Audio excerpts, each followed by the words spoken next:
you guys are in the same room, but not. Like your No, background is the same. I love not in the same room, unfortunately. it. Sadly, I wish we were.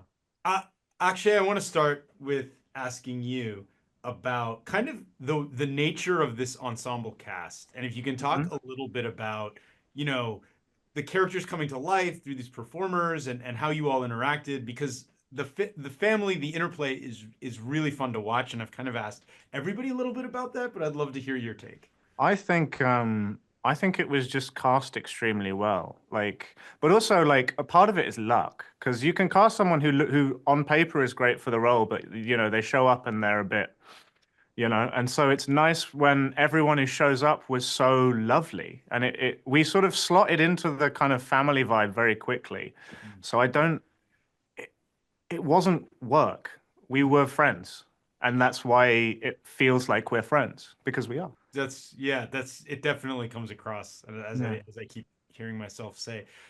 Tamara, I'm curious to hear from you. Did you read the books? And I kind of want to hear a little bit about feeling like bringing it to life, or what your thoughts were about it, and the story in general, and then kind of replicating it, because that's a challenge for actors to live in, roles that audiences and readers have in their minds, kind of. Yeah, I loved the books. I read the books before we started shooting.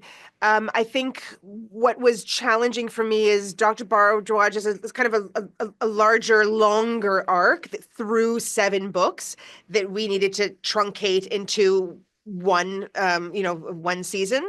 And so I feel like part of that we had to manufacture a little bit more, and in that way you're taking a little bit of liberty, but there's no other way to do it because she needs to be there and present and engaged and involved.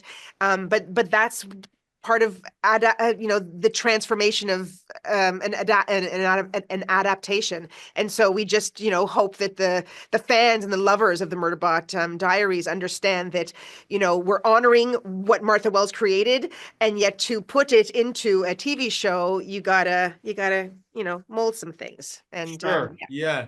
Are there things either of you would say, this kind of open floor, like you wish you could have kept in but couldn't make it? Or there are things that you saw go that you were like, oh man, that's great. Or do you not have those thoughts?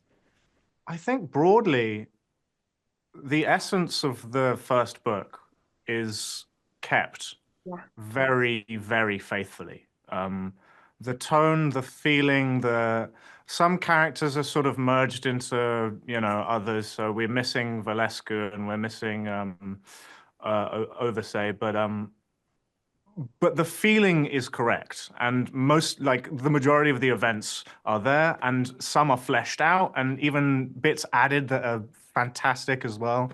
So I would say, if you've read the books, you're going to be happy, I think. That's great. I mean, that's a good one to end on. I'm sure that the readers will be happy to hear that.